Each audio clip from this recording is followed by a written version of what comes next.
리더들에게 또 요구되어지는 또 훈련되어져야 될 여러 가지 자질들이 있는데 그 중에 이제 한 가지를 시세를 알고 행할 바를 안다 이렇게 말합니다. 교회 가운데서 어떤 이제 필요가 있는지 또 어떤 성장 과정이 있는지 그리고 어떤 변화에 우리가 어떻게 믿음으로 반응해야 되는지 그것을 알고 마땅히 행할 바들을 하는 자들, 이것이 리더의 중요한 자질 중에 하나라고 가르쳐주고 있습니다. 저희 애들이 아주 어릴 때 즐겨 키웠던 그 애완 뭐라고 해야 되나요? 그 중에 하나가 소라게가 있었습니다. 소라게 얼마나 귀엽습니까? 이제 소라 껍질을 등에 업고는 자 이렇게 뺄뺄거리면서 이렇게 옮겨 다니는데 너무 귀엽죠. 그런데 얘가 굉장히 좀 그 민감해가지고는 스트레스에 약하다고 합니다. 이제 온도라든지 습도에 좀 약한 부분들이 있고 특별히 가장 많이 스트레스를 받는 게 칩이라고 합니다. 일명 이제 셀이라고 그래가지고는 이제 조개 껍데기들을 다양하게 이제 사이즈별로 놔둬가지고는 자기한테 딱 적절하게 이제 맞는 그 칩이 있는 겁니다.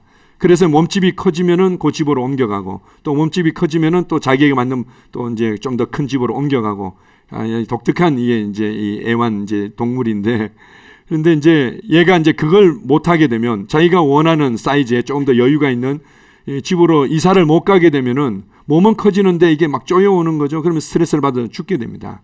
그렇게 해서 이제 저희가 그 애를 이제 죽인 적이 있었는데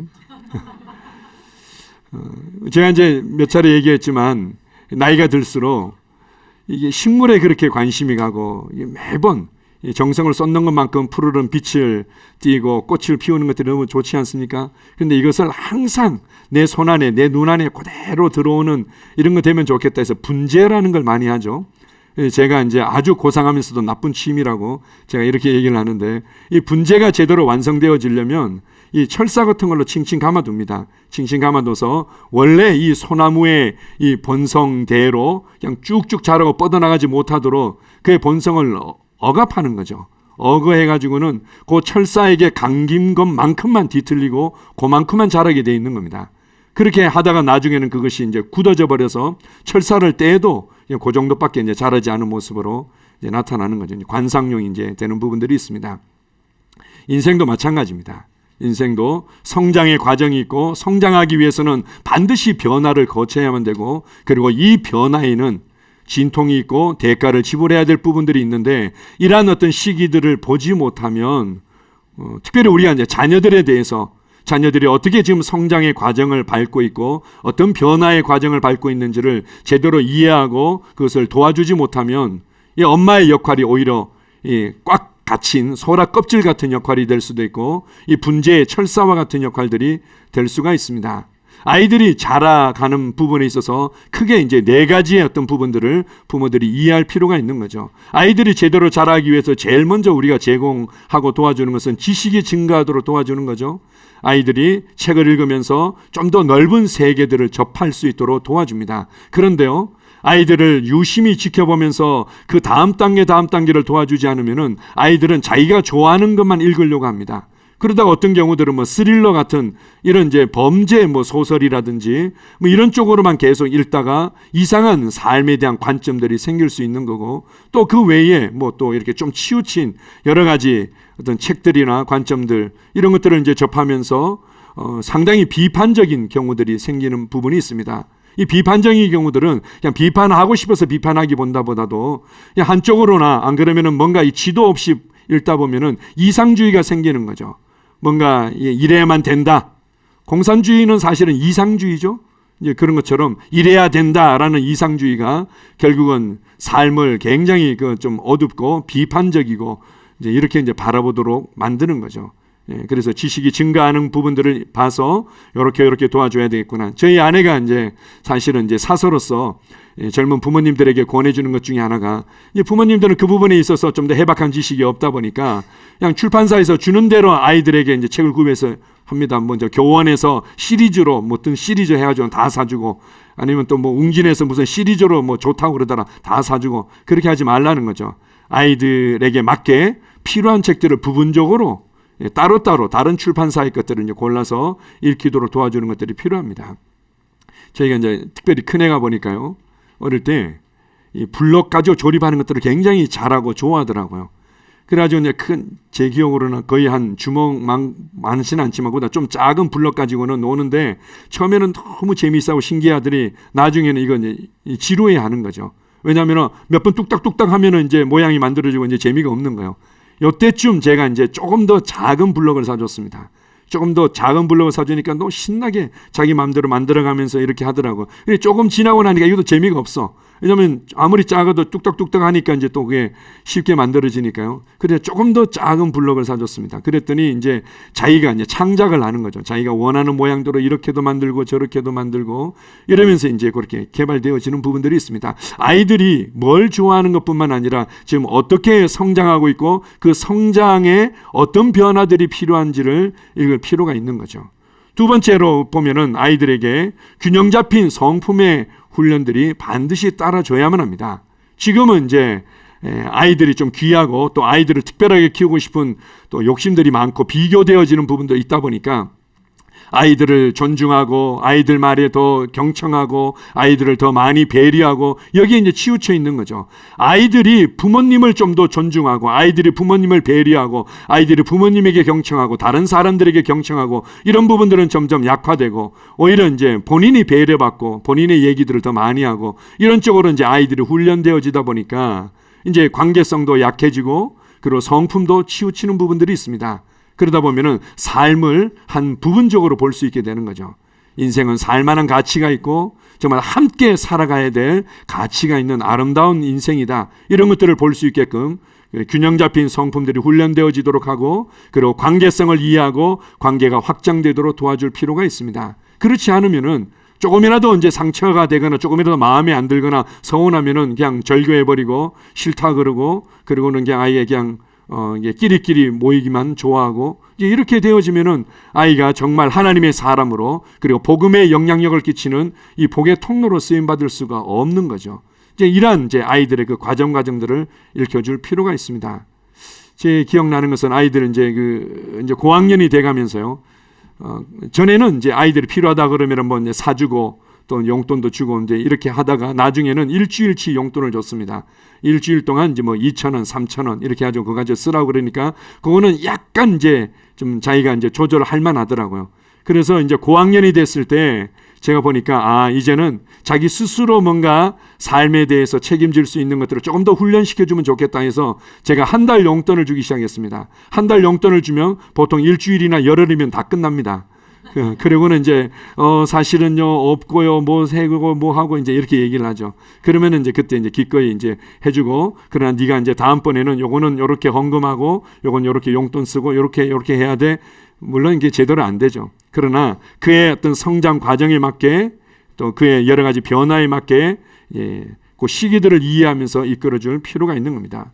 결론은 무엇입니까? 그들이 삶의 현장에서 탁월한 삶을 살도록 도와주고 이 탁월한 삶이 영향력 있는 삶으로 발전하도록 하기 위해서는 섬김을 배우도록 이끌어주는 겁니다. 내가 어떤 재능이 있어서 어떤 한 분야에는 뭐 특별할 수는 있겠는데 이것이 정말 영향력 있는 통로가 되고 특별히 복음의 신성한 통로가 되기 위해서는 섬김의 삶을 배우도록 이끌어주는 거죠. 이렇게 이 과정들을 이해할 필요가 있습니다. 이러한 이제 성장을 위해서는 아이들이 이제 신체적인 변화가 따라오죠. 관계의 변화도 따라오죠. 삶의 변화들이 따라옵니다. 그때 이 상당히 긴장감이나 불안감이나 스트레스가 있을 수 있습니다. 변화에는 반드시 진통이 따르게 되어 있습니다. 영적인 부분도 마찬가지입니다. 여러분들이 아마 뭐 제자로 교회에서 내가 생활하겠다고 결단하고 왔다 하더라도 뭔가 또 새로운 어떤 분위기들, 새로운 어떤 관계들, 또 새롭게 내 삶에 어떤 훈련되어져야 될 부분들 이게 다 긴장감이고 때로는 이게 불안감이고 그리고 이게 스트레스가 될 수 있는데 변화에는 반드시 진통이 따를 수 있다는 것들을 기억하십시오. 그래서 익숙한 삶에서 익숙한 관계에서 발을 내딛지 아니하면 확장되지 아니하면 진정한 성장이라는 없다는 것들을 우리가 이해해야만 합니다. 안정된 삶에서 뭔가 이렇게 벗어난다는 게 이게 쉬운 건 아니죠. 특별히 관계 안에서 그냥 내가 환경의 변화들은 뭐 어쩔 수 없이 좀 적응한다 하더라도 이 관계는 뭔가 내가 익숙하게 여기고 편하게 여기던 관계에서 새로운 사람들을 계속 만난다는 게 참 어려움이 있습니다. 그러나 이 과정을 통과하지 않으면 진정으로 성장할 수가 없는 겁니다. 진정으로 이 복음에 영향을 끼치는 통로로 쓰임받기는 제한적인 거죠. 그래서 나는 반드시 익숙한 삶으로부터 전진할 것이다. 익숙한 관계에서만 나는 만족하지 않을 것이다. 자, 보십시오. 이 변화의 시기에 이러한 것들을 이해하고 이러한 마음을 또 정한 부분들이 없다면 영적인 면역력이 약해지게 되어 있습니다. 이 봄, 가을에 특별히 한번 보십시오. 봄, 가을에 보면은 이제 2월 28일까지는 겨울, 3월 1일부터는 봄, 이렇게 움직이지는 않습니다. 뭔가 처음부터 이제 변화들이 이제 조금씩 나타나기 시작하다가 어느 순간 그냥 봄을 이제 경험하게 이제 되듯이 이제 그런 어떤 변화들이 좀 뭔가 이렇게 나타나고 있을 때 그때 그 시기를 이해하고 마음을 딱 정하고 난 여기에 적응하겠다. 이렇게 할 때 문제가 안 되지. 그렇지 않으면은 면역력이 약해져 가지고는 쉽게 이제 바이러스에 노출되고 질병에 걸릴 수가 있는 거죠. 보통 이제 저도 이제 그런 경험이 있는데요. 여름 때 반팔 입고 다니면 얼마나 편합니까? 시원하고 편하고. 그럼 이제 어머니께서 꼭 내가 봤을 때는 그냥 크게 문제는 없는데 어머니는 이미 다 알고 있는 거죠. 때로는 이제 날씨 같은 걸 어른 되면 잘 살펴보지 않습니까? 긴팔 입고 가라, 뭐 오후에 비 온다더라, 아니고 날씨가 갑자기 추워진다더라 이러면은 아유 귀찮게 왜 그러시냐고, 지금 더운데 뭐 이제 이렇게 하고 가면은 꼭 이렇게 이제 감기가 걸린다든지 이 몸에 좀 이상 증상이 나타난다든지 뭐 이런 부분들이 있는 거죠. 그래서 내가 그냥 익숙하고 편하다는 것에 만족하지 아니하고 이런 변화의 시기를 읽고 반응할 필요가 있습니다. 오늘 이제 새로운 셀 리더들이 세워지면서 리더들에게 요구되어지는 것 중에 하나가 바로 이러한 성장의 과정 또 변화의 시기들을 이해하고 함께 협력하고 함께 전진하는 거죠. 교회에도 많은 변화들이 있을 수 있습니다. 자, 히브리서 11장 8절을 같이 읽어봅시다. 자, 시작. 믿음으로 아브라함은 부르심을 받았을 때에 순종하여 장래 유업으로 받을 땅에 나아갈새 갈 바를 알지 못하고 나아갔으며. 아브라함이 부르심을 받았습니다. 하나님께서 그를 향한 다음 단계의 계획이 있었고 그렇게 그를 준비시키셔서 복의 통로로 사용하고자 하는 하나님의 큰 계획이 있었던 거죠. 아브라함이 그 얘기를 들을 때 처음부터 반응하지는 못했지만 그가 그게 아멘 하고 이제 붙잡았던 겁니다. 그래서 믿음으로 나아갔던 거죠. 우리가 믿음으로 이렇게 하나님의 부르심에 대해서 반응해서 나아가는데 그런데 그때 우리가 다음 단계는 여기로 내가 인도할 거야. 다음번에는 내가 이런 부분들을 훈련시킬 거야. 다음번에는 이런 어떤 어려움과 관계들을 맞닥뜨리게 될 거야 라고는 다 가르쳐 주면은 쉬울 텐데 많은 경우에 어떻게 해요? 갈 바를 알지 못하고 믿음으로 가는 겁니다. 인생의 많은 변화들이 또 영적인 성장에 있어서도 하나님께서 너의 다음 훈련은 인내야. 너의 다음 훈련은 감사하는 거야. 너의 다음 훈련은 이렇게 뭔가 탁탁탁탁 설계들을 다 보여주고 이끌어 가신다면 그래도 좀 덜 할 것 같은데 그런 게 아니라는 거죠. 왜 그렇게 하십니까? 믿음으로 걷기를 원하기 때문에 하나님을 신뢰하고 믿음으로 걷는 삶을 주님은 원하시기 때문에 그렇습니다. 그래서 아브라함이 믿음으로 하나님의 부르심에 대해서 이제는 내가 익숙한 관계, 익숙한 삶의 방식, 익숙한 나의 터전에서 내가 떠나야만 되는구나 라고 발을 딱 내딛는 순간 그냥 막 빛이 그냥 쫙 비춰지면서 이 비단 용단이 그냥 쫙 깔리면서 이게 승승장구하는 삶을 산 것이 아니었습니다. 오히려 아브라함이 참 자신의 연약함이나 우유부단함이나 수치가 드러나는 과정들을 통과하게 됩니다. 아브라함의 위대함이 있다면 그가 믿음으로 반응한 부분들이 있지만 동시에 아브라함의 위대함은 그가 두려움 때문에 우유부단함 때문에 아내를 왕에게 내어주기도 하고 이것도 2번씩이나 그런 수치스러운 과정을 경험했는데도 믿음으로 걷기를 포기하지 않았다는 겁니다. 믿음으로 전진하기를 포기하지 않았다는 거죠. 그렇게 해서 그가 이 땅에 귀하게 쓰임받는 복의 통로가 되었던 것입니다. 자, 사도행전 6장 1절을 한번 읽어봅시다. 자, 시작. 그때 제자가 더 많아졌는데 헬라파 유대인들이 자기의 과부들이 매일의 구제에 빠짐으로 히브리파 사람을 원망하니 초대교회 때 많은 변화들이 있었습니다. 그렇게 해서 제자들이 많아졌다. 처음에 이제 120명의 사람들이 모여서 마가 요한의 다락방에서 기도할 때 그 숫자에서 갑자기 3,000명이 더하여진 겁니다. 이 3,000명이 다 아는 사람들이고 그리고 늘 친분이 있었던 사람들이고 그렇지 않습니다. 이제 낯선 사람들, 그것도 한두 명 간신히 뭔가 좀 교제하고 알아갈 만하고 그리고 또 한두 명 또 알아갈 만하고 이런 게 아니라 갑자기 3,000명이 들어오고 그 이후에도 수많은 사람들이 예수 그리스도가 구원자며 주님이시고 부활해 주시라고 시인하면서 막 교회 안으로 이제 들어오기 시작한 거죠.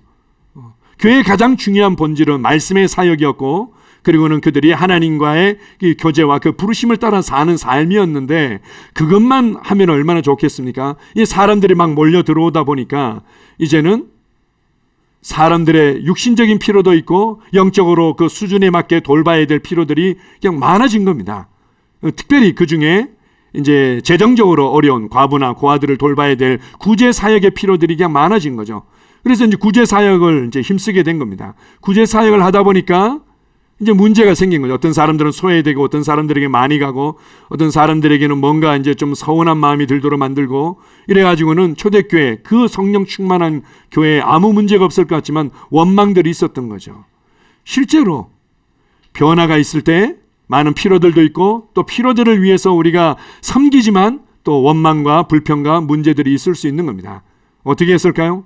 사도들이 이렇게 말합니다. 우리가 기도하는 일과 말씀 사역에 힘쓰리라. 그리고 앞으로는 구제 사역은 안 할 거다. 그리고 앞으로는 뭐 이렇게 모이는 거 안 할 거다. 우리는 오직 말씀만 그냥 가르치고 그거 할 테니까 나머지는 알아서 해라. 이렇게 하지 않았습니다. 여전히 교회의 가장 중요한 사역은 그들 안에 말씀을 넣어주고 말씀으로 말미암아 삶이 변화되고 그것으로 말미암아 가정이 변화되고 그것을 통해서 복음의 영향력이 확장되는 거지만 그 과정 가운데 말씀이 심겨지고 자라도록 하는 동안에 여러 가지 삶의 필요들이 있고 또 영적으로 여전히 어린 자들과 함께하는 부분들이 있기 때문에 그래서 그들의 필요들을 채워가면서 말씀을 넣어주고 그들의 필요들을 함께 채워져 가면서 함께 전진하는 겁니다. 뭐 저희 교회도 마찬가지죠. 저희 교회도 말씀만 가르치고 그것만 그냥 하시면 되겠습니다. 이게 가장 중요한 사역이지만 그러나 실제적인 또 도움이 필요하기도 하고 또 말씀이 제대로 심겨지기 위해서는 또 다루어져야 될 가정의 어떤 문제도 있고 하다 보니까 뭐 그레이드 부부학교도 하고 그런 또 뭐 이런 캠프도 하고 뭐 이런 부분들이 있는 거죠. 그의 필요들이 있을 때 또 여러 가지 문제들이 있을 수 있고 그러나 그것을 통해서 함께 성장하게 되는 겁니다. 자, 그 생각이 나네요. 우리 한 리더분께서 저한테 그런 얘기를 하시더라고요. 동탄교회 개척을 하신 부분에 있어서 그냥 용인교회에 계셔도 좋았을 수도 있는데 동탄교회 새롭게 개척해가지고 또 많은 개척교회로서의 많은 과정과 어려움을 통과하셨을 텐데 혹시 후회하신 적은 없냐고 저한테 이렇게 물어보시더라고요. 후회한 적이 없다고 말씀드렸습니다. 제가 그러면서 뭐라고 얘기했냐면요. 왜 그런가 하면 제가 만약에 그 6, 7년 동안에 제가 이제 천안교회에서의 또 사역들을 또 마무리하면서 용인교회 갔다가 또 이제 또 동탄교회를 개척하고 이 1년에 한 6, 7년 동안의 과정이 없었다면 지금 제가 누리고 지금 제가 선포하는 메시지는 없을 거라고. 지금 제가 가르치는 것은 6, 7년 전이든 10년 전에 가르쳤던 메시지와 큰 차이는 없습니다. 제가 이제 가끔씩 예전에 페이퍼라든지 이제 그 녹음해 놨던 것들 들어보면은 물론 좀 투박하고 거칠기는 하지만 내용은 거의 비슷합니다. 내용은 거의 비슷한데 다른 것들이 뭔가 깊이가 다르고 내가 주님을 이해하는 것들이 다르고 분위기가 다르고 맛이 다른 것들을 제가 경험하게 됩니다. 그래서 만약에 제가 이러한 압력을 견뎌내고 또 이 변화의 시기를 통과하고 믿음을 발휘해보고 하나님을 전적으로 신뢰하면서 또 이 시기들을 통과해보고 이런 것들이 없었다면 지금의 메시지는 없을 거라고. 그리고 리더들에게도 제가 새로운 리더들과 이제 모임을 가졌는데요. 그분들한테도 제가 그렇게 말씀드렸습니다. 여러분도 마찬가지일 거라고. 앞으로 여러분들이 그렇게 열심히 섬기고자 했는데도 오해를 받을 때도 있고 그리고 여러분이 그렇게 애를 썼는데도 뭔가 돌아오는 말이나 보상은 별로 없는 것 같고 때로는 외로움을 느낄 수도 있고 이런 것들이 있을 때 이 과정을 믿음으로 주님을 신뢰함으로 주님께로부터 오는 보상을 의지하면서 통과해 보십시오. 3년 뒤에 5년 뒤에 여러분들이 하나님을 이해하고 그 은혜들을 누리고 그 사랑을 말해내는 깊이와 맛과 분위기가 반드시 달라질 수밖에 없을 거라고. 교회 전체적인 흐름도 마찬가지입니다. 우리가 그냥 요 공간에서 뜨겁게 찬양하고 은혜를 누리고 또 다 알잖아요. 눈에 다 들어오고 그렇게 해서 서로 또 기도해주고 또 교제하고 여러 가지 또 이제 관계성을 만들어가고 이런데 점점 더 또 많은 영혼들이 들어오고 그걸 위해서 또 넓은 공간으로 이전에 가야만 되고 이런 일련의 많은 변화들이 있고 또 우리가 최소한 또 그러다 보면 또 여러 가지 피로들이 있어서 그 피로들을 채우지만 원망하고 불평하고 답답해하는 목소리들이 있을 수 있죠. 그러나 이 시기를 잘 보십시오. 믿음으로 반응하고 아브라함처럼 갈 바를 알지 못하고 발을 내디딜지라도 그곳에 주님의 놀라운 역사들이 있는 겁니다. 때로는 그 과정 가운데 우유부단함도 그 과정 가운데 또 여러 가지 연약함이나 수치가 드러날 수도 있겠지만 믿음으로 끝까지 전진할 때 우리는 놀라운 복음의 신성한 통로로 쓰임받게 될 줄 믿습니다. 디모데후서 2장 2절입니다. 또 내가 많은 증인 앞에서 내게 들은 바를 충성된 사람들에게 부탁하라. 그들이 또 다른 사람들을 가르칠 수 있으리라. 성장 과정 가운데 이 변화와 새로운 일들이 일어날 때 사실은 무엇보다도 한 마음 한 뜻으로 함께 헌신할 동역자들이 필요한 거죠. 그것이 이제 셀 리더들만 그렇게 하는 모양이다 아닌 거죠. 주님께서 제자력 교회의 동역자로 여러분을 부르셨습니다. 성장의 과정에는 교회의 성장과 함께 그리고 이 복음의 영향력과 함께 나의 삶도 확장되어 가고 있구나. 이런 것들을 이해하면서 기꺼이 헌신된 동역자들이 교회 가운데는 더욱더 필요합니다. 이 사도 바울이 디모데에게 너 혼자 그렇게 힘을 쓰고 애쓰는 수준이 아니라 충성된 사람들에게 한마음 한뜻으로 함께 일할 수 있도록 그에게 복음을 부탁해라. 그리고 그들이 또 다른 사람을 가르치고 또 다른 사람을 가르치면서 이 복음의 영향력을 확장해 가라 이렇게 말하고 있습니다. 변화가 있을 때 여러분 피로에만 집중하지 마시고 그리고 피로들을 채워주면서 나타날 수 있는 혼란과 어려움과 문제들에만 집중하지 마시고 기꺼이 헌신된 동역자가 되기를 선택하십시오. 기꺼이 내가 이제는 다른 사람들에게 뭔가 요구하고 또 위로받기를 원하고 그리고 피로들을 채워달라는 그런 입장에 서 있었다면 이제는 내가 사도들과 선지자들의 터 위에 교회가 세워지듯이 내가 기꺼이 압력을 견디고 그들을 위로하고 그들의 피로를 채워주는 자리에 서 있겠다. 교회는 이렇게 해서 함께 성장해 가는 것입니다. 새로운 변화가 있을 때요, 긴장감이 있고 불안감이 있을 수 있습니다. 이번 주에도 또 이제 새로운 변화가 아마 여러분들이 수요기도에 참여하는 분들은 알게 될 텐데요. 수요기도에 또 이제 새로운 또 이렇게 말씀을 나눠줄 우리 집사님이 한번 세워졌는데 최용석 집사님이 이제 매월 첫째 주에는 수요기도에 말씀을 나눠줄 겁니다. 긴장한 것 같지는 않은데 그래 어떻게 살이 많이 빠졌어요. 그래서 이제 또 본인에게도 새로운 변화겠죠. 교회에게도 어떻게 보면 새로운 변화일 수 있습니다. 아니면은 뭐 목사님 혼자 다 하셔도 좋은데요. 왜 굳이 또 뭐 이렇게 또 이제 변화가 이제 필요합니까? 또 뭐 변화의 과정 가운데 마음에 들지 않는 어떤 모습이 있을 수도 있을 텐데요. 그런 부분들이 있지만 함께 과정의 성장의 과정이고 변화의 새로운 일들을 우리가 그냥 불안감으로 안정감이 무너지는 것에 의해서 긴장하는 것이 아니라 감사함으로 믿음으로 취하고 우리는 전진하는 것입니다. 자, 저희 교회의 중요한 어떤 방향성은 우리가 다 알고 있습니다. 한번 같이 이 세 가지 비전 한번 읽어보겠습니다. 시작. 복음을 전파하는 교회, 표적과 능력으로 역사하는 복음, 대학과 청년들을 주님께로, 미디어를 통한 효과적 전파, 교회들을 세우는 사역, 영적 부모를 세우는 교회, 영혼을 구원하고 양육하고 훈련하는 자, 가정예배와 셀 인도자, 후원자, 중보기도자, 새로운 세대를 일으키는 교회, 말씀과 기도의 사람, 전문성을 갖춘 섬김의 사람, 창조적인 비전의 사람, 의심과 두려움을 정복한 세대. 복음을 전파하기 위해서 우리 함께 동역하게 될 것입니다. 무엇을 통해서요? 말씀이 다양한 모습으로 이렇게 선포되어지고 또 가르쳐지도록, 그리고 성도 한 사람 한 사람들이 영적 부모로 또 세워지고 함께 이렇게 협력하는 동역자가 되도록 하기 위해서 이 셀에 대해서 우리가 더욱더 집중하게 될 겁니다. 셀은 무엇보다도 하나님의 말씀을 실제적인 삶에 적용해서 삶이 변화되도록 도와주는 공간입니다. 뿐만 아니라 이 셀은 바로 섬기는 훈련이 되어지는 공간이죠.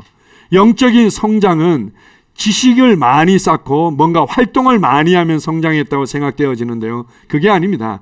주님의 성품을 더욱더 많이 담고 주님을 더욱더 알게 되는 것과 결국은 영혼들을 섬기는 것으로 나타나는 거죠.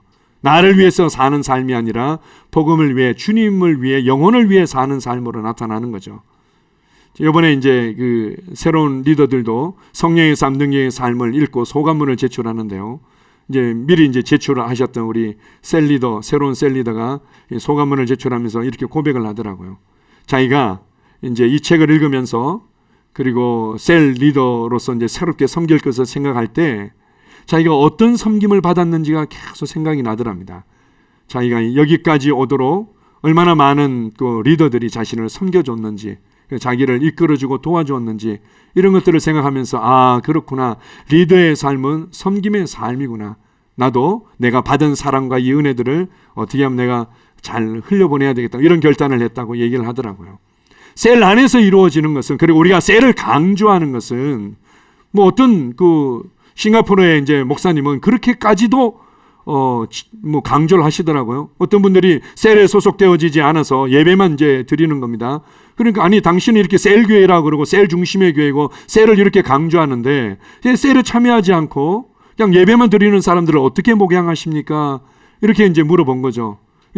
그분은 좀 이제 강하게 얘기를 하시더라고요. 저는 그분들을 목양하지 않습니다. 이렇게 강하게 얘기를 하시더라고요. 왜냐하면 자기가 이미 마음문을 딱 닫고 있는데, 그리고 셀 안으로 들어오고 정말 이 관계상 안으로 들어오지 않는 이상 어떻게 그가 제대로 된 목양의 보호를, 도움을 받고 혜택을 받고 성장할 수 있습니까? 이제 이렇게까지 이제 얘기하는 측면이 있는데, 우리가 그렇게 너무 과격하게 얘기를 안 한다 하더라도 셀 안에 있을 때만이 우리가 읽고 듣고 배우고 가르침받은 말씀을 어떻게 하면 실제적으로 삶에 적용해서 변화가 일어나도록 할 건가를 경험할 수 있는 가장 안전하고 효과적인 공간입니다. 그리고 셀 안에서 진정한 섬김이 무엇인지를 훈련받을 수 있는 공간이죠. 복음을 통해서, 그리고 성령님과 함께 섬기는 것을 어디서 훈련받을 수 있습니까?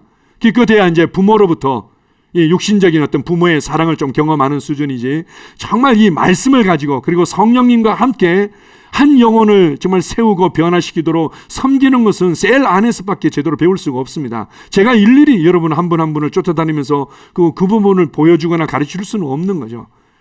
가장 이렇게 안전하고 그리고 함께 삶을 나눌 수 있는 셀 안에서 그것이 가능한 것입니다. 우리는 그래서 그것에 집중합니다. 그리고 헌신과 동역에, 그리고 나아가서 나의 삶의 현장에서 정말 주님의 제자로 살아가도록 이끌어주는 부분에 있어서 정말 헌신된 동역자들이 필요하고, 이 과정에 있어서 여러 가지 변화들을 우리는 맞닥뜨리게 될 겁니다. 자, 보십시오. 제가 재작년입니다. 벌써 작년이 아니고 2022년이죠.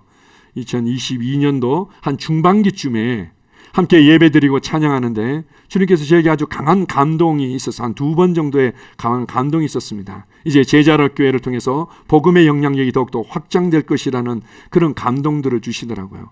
근데 이제 현상적으로 봤을 때는 이 말씀을 아멘, 당연하죠, 이렇게 받아들일 수 있는 그런 현상적인 상황은 아니었습니다. 주님께서 제게 주신 감동이 진짜 맞을까요? 라는 이제 마음이 이제 들 만큼의 어떤 현상적인 상황들이 좀 있었던 거죠.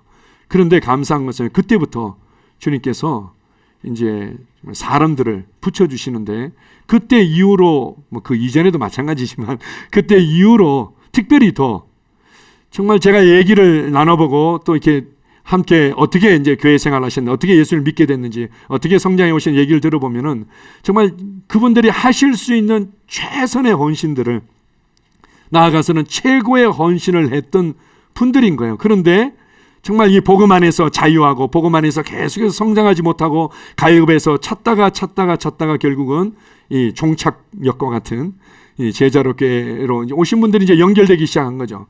연결되기 시작하면서 제가 2022년도 거의 말쯤에 리더들에게 제가 그런 말씀을 드렸습니다. 이제 제자롭교회 영적인 기후가 바뀌고 있다고. 이제 다른 계절로 들어갈 거니까 우리 함께 기도하고 준비하자고 제가 그렇게 했습니다. 그리고는 이제 계속해서 새로운 영혼들이 연결되어지고, 그리고는 다음 단계로 도약할 수 있는 헌신된 우리 이제 지체들, 헌신된 동역자들이 지금은 계속해서 함께하고 있습니다. 그러고 나서는 이제 우리가 이제 더 많은 갈급한 영혼들, 그리고 우리가 이제 찾아서 오시는 이미 이제 불신자가 아니라 갈급함을 가지고 이미 또 찾아서 이제 오시는 분들, 이분들만 섬기는 건 아니죠. 여러분들의 이제 가정과 가정의 자녀들이 있고, 그 자녀들의 오이코스가 있고, 또 그들과 연결된 오이코스가 있고, 저는 여러분들만 좀 변화되고 여러분들만 세워지는 것을 바라보지 않습니다. 제가 여러분들 한 분 한 분을 볼 때 여러분의 가족과 자녀들을 보고 있습니다. 그리고 그들과 연결되어진 또 관계성, 오이코스들을 좀 보고 있습니다. 그들 가운데 많은 불신자들이 있겠죠. 우리는 그들을 오대하면 됩니다. 그래서 더 넓은 공간이 필요하고 좀 더 쾌적하고 효과적으로 사역할 수 있는 공간이 필요한 것입니다. 주님께서 이 과정 가운데 우리를 이끌어가고 계시죠. 이런 변화들이 항상 기대가 되고 좋은 어떤 사람들도 있겠지만 대부분의 사람들은 그 안정감을 무너뜨릴 수 있습니다. 그러나 보십시오. 이 변화에 깊이 믿음으로 뛰어드시기 바랍니다. 아멘. 자, 고린도전서 4장 3절입니다. 너희에게나 다른 사람에게나 판단하는 것이 내게는 매우 작은 일이라 나도 나를 판단하지 아니하노니. 사도 바울이 성장해 가고 복음의 사역을 확장해 갈 때 그의 삶에 많은 일들이 있었습니다. 특별히 판단받고 비판받고 조롱받는 일들이 굉장히 많았습니다. 그 뒤에도 이제 우리 아까 조금 뒤에 보게 될 사도행전 20장 말씀에도 얘기하지만 참 오해받고 비방받고, 그리고는 정말 하나님의 일들을 무너뜨린다고 이단의 괴수라고 하는 이런 부분들이 있었습니다. 그러나 그것이 사도 바울의 이 성장과 확장의 삶을 무너뜨리지 못했죠. 왜 그런가 하면 딱 한마디로 얘기하면 이 모든 것들은 내게 매우 작은 일이다. 매우 작은 일이다. 그는 하나님의 눈에서 자신의 인생을 보기를 선택했던 겁니다. 하나님의 눈으로 나의 자녀의 문제를, 하나님의 눈으로 그리고 나의 가족의 문제를, 하나님의 눈으로 나의 모든 삶의 부분들을 바라보기를 선택한 거죠. 그랬더니 그냥 내게 매우 작은 일이다. 다른 사람이 내게 어떻게 하든, 내가 어떤 상황을 맞닥뜨리고 있든 내게 너무나 작은 일이라는 거죠. 주중에 좀 가정의 위기를 겪고 있는 분을 제가 좀 만나서 교제할 기회가 있었습니다. 남편 입장에서 보면은 남편이 하는 말들이 다 이해가 되고 공감이 돼요. 아내 입장에서 얘기를 들어보면 아내의 또 입장이 다 이해가 되고 공감이 돼요. 그런데 이제 문제는 이제 감고는 그런 거죠. 내가 이때까지 참고 이제 잘 살았는데 앞으로 변화될 기미가 안 보이기 때문에 나는 자신이 없다. 이제 여기서 이제 결단을 해야 될 시기인 것 같다. 이제 이렇게 얘기를 하는 거죠. 뭐 이제 현상적으로 봤을 때는 뭐 이제 이해가 될 수 있는 부분이죠. 그렇죠. 이제는 서로 최선을 다했어요. 남편도 최선을 다했고 아내도 최선을 다했어. 그리고 할 만큼 다 했는데 이제는 서로 상처받고 지쳤어. 그리고는 변화될 기미는 없어. 어떡합니까? 그럼 헤어져야 되겠죠? 그럼 제가 뭐라고 얘기합니까? 제가 이렇게 얘기했습니다. 아니, 변화될 기미가 없다고 여긴다면 어쨌든 이렇게 해가지고는 40년, 50년 동안 최선을 다해서 살아왔고 앞으로도 뭐 변화될 기미가 없으면은 또 다른 사람을 만나면은 또 뭐 뭔가 좀 다른 인생이 있을 거고, 뭐 그렇지 않다고. 40년, 50년도 뒤돌아보니까 눈 깜짝할 사이에 이제 지났는데 앞으로 10년, 20년도 눈 깜짝할 사이에 지나가게 될 텐데 영혼을 위해 사시라고. 영혼을 위해서 사시고 영원한 부르심을 위해서 사시라고. 그러면은 지금의 일들이 작아 보인다고. 그렇죠. 우리가 이제 호연지기를 기른다고 산에 많이 올라가지 않습니까? 산에 올라가면은 모든 것이 작게 보입니다. 그리고 내가 길을 잃었고 어디로 가야 될지 헤맸는데 산에 올라오면은 길이 보이는 거죠. 근데 실제로 산 속에서 날이 어두워지고 이제 뭐 이렇게 가지고는 아니면은 뭔가 날은 어둡지 않더라도 이게 수풀이 우거져 가지고는 아무리 돌아도 제자리인 것 같고 길이 어디인지 모를 것 같다. 이럴 때 이제 가르쳐 주는 방법이 하나 있지 않습니까? 길을 잃어버렸을 때는 어디로 가는 건 산 위로 올라가는 겁니다. 산 위로 올라가야지 길을 찾지. 거기서 뭘 찾겠다고 하다 보면 이제 문제가 되는 거죠. 신앙도 마찬가지입니다. 제가 그분에게 계속 이제 권면드리고 다시 한번 주님과의 관계를 회복했으면 좋겠다고 말씀드린 것은 영혼을 위해 사십시오.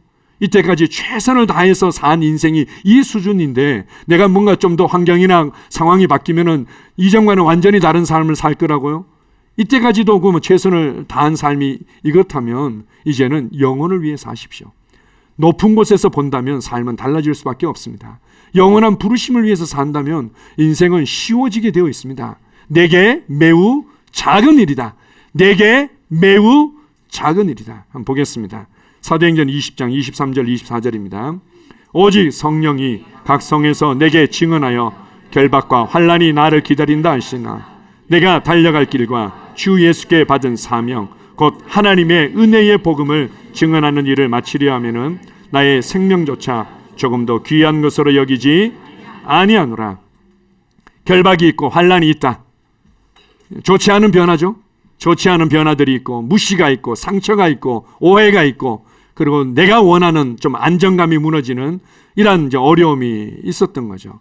그것이 사도 바울의 이 걸음을 무너뜨리지 못했습니다. 그의 길들을 결코 방해할 수 없었던 거죠. 왜냐하면 그가 귀하게 여기는 것들이 정말 귀하게 여기는 것들이 있었는데 바로 은혜의 복음을 증언하는 주님께 받은 사명보다 귀한 것이 없다고 그의 마음을 정했기 때문입니다. 보십시오. 우리의 삶의 모든 것들이 다 중요하죠. 재정도 중요하고 건강도 중요하고 자녀도 중요하고 사업도 중요하고 모든 것이 다 중요합니다. 그래서 이 중요한 것들이 하나라도 무너지면은 삶이 다 무너지는 거죠. 어떤 사람의 관계가 중요해서 관계에서 뭔가 상처받고 오해를 받으면은 삶이 다 무너져 버립니다. 어떤 사람은 건강을 중요하게 했는데 건강이 좀 무너지고 나면 인생이 다 무너져 버리죠. 난 남편과의 아내와의 관계만큼은 우리는 인꼬부부라고 여겼는데 아니 당신이 나에 대해서 이런 마음을 가지고 있었다고? 뭐 이렇게 해가지고는 그게 무너지고 나면 인생이 다 무너져 버리는 겁니다. 모든 것들이 다 이제 귀하게 여기기 때문에 그런 거죠. 다 귀하지만 가장 귀한 것이 있는 거죠. 주님께 받은 사명이 있다. 그리스도인들에게는 은혜의 복음을 알고 이 복음을 전해주고 복음의 통로가 되는 부르심이 있다는 겁니다. 우리가 이제 좋아하는 찬송가 있지 않습니까? 주 예수보다 더 귀한 것은 없네. 이 세상 부귀와 바꿀 수 없네. 주 예수보다 더 귀한 것은 없고 주님이 주신 이 복음보다 귀한 것은 없고 주님이 내게 주신 사명보다 귀한 것은 없고 그리고 교회 생활을 통해서 내가 섬기고 세우는 영혼들보다 더 귀한 것은 없고 그러면 삶이 쉬워지는 겁니다. 그러면 변화가 오히려 나의 영적인 면역력을 무너뜨리고 질병에 걸리도록 만들지 못합니다. 오히려 변화를 통해서 면역력이 강해지고 더 건강한 모습으로 전진하게 되는 거죠. 빌립보서 3장 13절 14절입니다. 시작. 형제들아 나는 아직 내가 잡은 줄로 여기지 아니하고 오직 한 일 즉 뒤에 있는 것은 잊어버리고 앞에 있는 것을 잡으려고 표대를 향하여 그리스도 예수 안에서 하나님이 위에서 부르신 부름의 상을 위하여 달려가노라. 그리스도인에게 있어서요 그냥 한 가지 일만 있는 겁니다. 아니요, 저는 애들 문제도 있고요. 이걸 위해서요. 이렇게 애가 좀 지혜롭게 좀 건강하게 크려면 이것도 해야 되고요. 그리고 저한테는 또 뭐 남편과 아내 문제에 있어도 좀 발전해야 되는데 마음에 안 들어서 어떻게 해야 될지 모르겠고요. 직장에서는요 또 그냥 어려움이 있고요. 사업을 새롭게 시작해서 뭘 해야 되는데 그렇지 않으면 망할지도 모르는데 여러 가지 일들이 너무 많은데요. 아니요, 그리스도인들에게는 그냥 한 가지 일만 있는 겁니다. 그 한 가지 일, 바로 우리에게 표대가 있는 겁니다. 하나님께서 위에서 부르신 그 부르심, 그 표대, 예수 그리스도의 형상을 온전히 본받는 것, 그리고 영혼을 구원하고 복음을 전파하며 하나님의 나라가 나를 통해서 확장되는 것, 그냥 이거 한 가지 일 있는 겁니다. 그래서 나는 뒤의 것은 잊어버린다. 뒤의 것은 잊어버리고 주님께서 내게 주신 이 한 가지 일을 위해서 그냥 나는 달려간다. 사도 바울이 돌봐야 될 일들이 오직 그냥 복음을 전하는 것밖에 없었을까요? 사도 바울의 삶에는 아무런 주변에 돌봐야 될 사람도 없고 해야 될 아무런 육신적인 일도 없었을까요? 당연히 있었죠. 그러나 그것이 사도 바울에게 그 걸음을 멈추도록 만들지 못했던 겁니다. 매우 작은 일이다. 그것은 그냥 매우 작은 일이다. 이제 지혜롭게 경영하면 되는 거죠. 그냥 지혜롭게 해나가면 되는 거고, 지금 안 되면은 갑자기 그 생각이 나네요. 주님께서 저희 어떤 변화의 과정 가운데 우리 그 유초등부 아이들이 이게 믿음의 길잡이 가지고 뭔가 아이들을 말씀의 기초를 닦아주는 걸 하려고 그래도 이게 이 바탕이 좀 더 이렇게 다듬어져야 될 필요가 있겠구나. 이렇게 해가지고는 성품 훈련 쪽으로 이제 방향을 좀 바꿨습니다. 믿음의 길잡이나 이제 말씀 훈련들은 부모가 이제 좀 더 적극적으로 도와주고, 어차피 일주일에 한 번 정도 모이는 부분들에 있어서는 성품 훈련이 좀 필요하고 이걸 도와줄 필요가 있겠다. 성품 훈련이 이제 어느 정도 되어지고 났을 때 제 마음 가운데 또 뭔가 이 변화, 성장을 위해서는 변화가 필요한데 라면서 리더십 훈련이 어떤 모양으로 좀 되어질 필요가 있겠다. 그래서 그 리더십 훈련을 좀 더 아이들의 수준에 맞게, 그리고 좀 더 체계적으로 도와줄 수 있는 게 대체 뭐가 있을까? 리더십에 관해서 어린이 리더십을 다 쳐다보고, 리더십 협회 같은 것도 다 알아보고, 이렇게 해도 뭔가 이렇게 딱 들어오지는 않는 거예요. 그때 주님께서 어와나에 대해서 감동을 주시더라고요. 그래서 저희가 어와나를 알아보고 준비하는 과정들이 있었던, 이 변화가 그래 이번까지는 이제 됐고 이제부터는 리더십 훈련 이렇게 되는 게 아니지 않습니까? 봄, 여름, 가을, 겨울이 그냥 칼로 무 자르듯이 딱 끊고는 그냥 바로 계절이 바뀌는 건 아니죠. 마찬가지로 우리가 어와나를 새롭게 시작할 수 있는 과정들이 있었고, 이제는 그것들이 이제 자리를 잡아가고 있습니다. 아이들이 이제 또 다른 차원에서 다른 수준의 훈련되어지고 하고 있는 거죠. 그리고 또 이제는 또 이 제자로 교회와 다음 세대를 위해서 뭔가 이제 변화가 필요하고 다음 단계 성장이 필요하다는 그런 감동들이 있고, 그동안에는 미뤄왔던 부분들이 있어서 주님께서 또 이제 감동을 주시는 부분들이 있습니다. 그거는 이제는 우리도 이제 대안학교를 시작할 때가 되지 않았는가. 이 복음으로, 그리고 건강한 관계성 안에서 아이들을 정말 믿음의 아이들로, 섬김의 아이들로, 전문성을 갖춘 지혜로운 섬김의 아이들로 키워낼 수 있는 때가 되지 않았는가. 그런 감동이 이제 있습니다. 그렇다면 그것을 위해서 준비되어져야 될 것들이 우리가 생각하는 것보다 훨씬 더 복잡하고 많을 수도 있겠죠. 그런 부분들 이제 해야 될 일들이 많을 겁니다. 그런데 이 모든 것들이 다 뭐라고요? 그냥 한 가지 일입니다. 뭔가 복잡하고 이것도 해야 되고 저것도 해야 되는 게 그냥 한 가지 일입니다. 한 가지 일. 아이들을 하나님의 사람으로 키워내고 복음이 더 많은 곳에 증거되어지고, 그리고 더 많은 곳에 교회가 개척되어지고, 그리고 그러한 일꾼들이 더 많이 세워지고, 그냥 그 한 가지 일이 우리에게 있는 거고, 그리고 우리가 그 비전에 함께 동역하고 있습니다. 마지막입니다. 마태복음 6장 33절입니다. 시작. 그런즉 너희는 먼저 그의 나라와 그의 의를 구하라. 그리하면 이 모든 것을 너희에게 더하시리라. 너희는 먼저 그의 나라와 그의 의를 구하라. 제가 참 감사합니다. 우리 한 권사님께서요, 나는 이제 간증을 제가 들었는데요, 시어머님과의 관계가 이제 조금 어려웠던 거죠. 시어머님이 도저히 이해가 안 되는 겁니다. 어떻게 그냥 자신의 어떤 이 논리와 합리적인 어떤 사고로는 시어머니 도저히 이해가 안 되고, 그래서 이제 그렇게 이제 어렵게 해서 기도하는 것은 주님 시어머니를 고쳐주시옵소서. 그리고 또 우리 남편이 다르게 또 생각하도록 도와주십시오. 먼저 이거 외에는 방법이 없는 거죠. 그리고 이 상황이 바뀌도록 도와주십시오. 이게 잘 안 되죠. 그런데 그가 정말 딱 하나, 주님을 예비하는 거, 말씀을 붙들고 이 말씀 안에 거하는 거, 그리고 말씀이 그렇다는 것에 대해서 믿음으로 반응하면서 전진하는 것을 포기하지 않았습니다. 그랬더니요, 어떤 일이 벌어졌나 하면은 그냥 시어머니가 이해가 되더래요. 왜 시어머니가 저렇게 말씀하시는지, 왜 저렇게 요구하시는지, 왜 저렇게 반응하시는지, 이게 그냥 다 이해가 되더랍니다. 그랬더니 나머지는 그냥 다 끝나버린 거죠. 그의 나라와 그의 의를 구할 때 이 모든 것을 더하십니다. 때로는 필요가 있다면 환경이 변화되는 부분도 있는데, 우리는 내가 원하는 대로만 환경이 변화될 것들을 기대하고 요구하지만 시어머님은 바뀐 게 하나도 없습니다. 그런데 시어머니를 이해하게 된 거죠. 이해하는 순간 모든 게 다 해결돼 버린 겁니다. 그냥 우리는 오직 한 일, 내가 주님을 알아가는 거, 그리고 주님께서 내게 주신 그 부르심을 따라서 복음을 위해서 살아가는 거, 그냥 그렇게 살다 보면 이 모든 것이 더하여진다고 말씀하고 있습니다.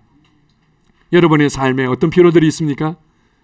그 필요들을 채우기 위해서 또 여러분들이 무엇을 맞닥뜨리고 있습니까? 주님께서 여러분을 이끌어가고 계십니다. 거기에 여러분의 마음을 두십시오.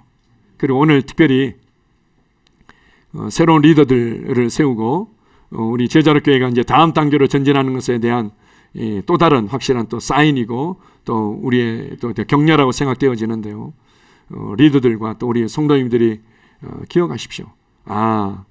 성장에는 반드시 변화가 따르게 되어 있고, 변화에는 반드시 진통이 있을 수 있고, 그리고는 이 과정 가운데 반드시 긴장감과 불안감이 있을 수도 있는데, 이때 나의 영적인 면역력을 강하게 할 것이다. 그리고 나는 오히려 더 영혼들을 위해서, 복음을 위해서 헌신된 동역자로 서겠다. 이렇게 붙잡고 다음 단계로 함께 전진하기를 축복합니다. 아멘. 기도하겠습니다. 아버지 하나님 감사합니다. 우리에게 새 생명을 주시고 이 새 생명 안에서 성장하도록 이끌어 주셨음을 감사합니다. 이 성장에는 반드시 변화가 따르게 되어 있고 변화에는 여러 가지 과정과 긴장감과 때로는 불안감과 때로는 답답함이 있을 수도 있습니다.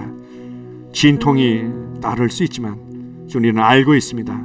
아브라함처럼 그가 믿음으로 발을 내딛었지만 그의 삶에는 오히려 답답함과 수치와 또 두려움과 우유부단함이 드러나고 이런 과정들이 롯에 의해서 때로는 무시당하면서 헤어지는 결과들도 있었지만 그는 믿음으로 걷기를 포기하지 않았습니다. 믿음으로 바라보고 믿음으로 전진하기를 포기하지 않았을 때 그는 놀라운 축복의 통로로 쓰임받게 되었습니다. 아버지 하나님, 우리 한 분 한 분과 그들의 가정을 축복합니다. 성장을 위해서는 변화가 있고 변화에는 진통이 따릅니다. 이것을 나는 영적인 면역력을 강하게 하고 나는 이 과정을 담대하게 믿음으로 전진할 것이다. 나는 이 믿음의 걸음을 포기하지 않을 것이다. 이렇게 붙잡고 결단하는 시간이 될 것입니다. 아버지 하나님, 제자력 교회에 성장과 이 변화들을 주심을 감사합니다. 초대교회 예루살렘 교회에도 성장과 함께 많은 필요가 있었고 또 필요를 채워주면서 원망과 불평과 어려움이 있었던 것들을 보여주듯이 우리의 과정 가운데 그런 것들이 있다 하더라도 나는 기꺼이 주님을 위해서 복음을 위해서 한 일이라고 생각하며 그리고 하나님의 눈높이에서 이 모든 것들이 지극히 작은 일이라고 나는 붙잡고 계속해서 전진하겠습니다. 주님 은혜를 감사합니다. 우리의 삶을 계속해서 인도하시며 성장시켜 주심을 감사합니다. 예수님 이름으로 기도합니다. 아멘.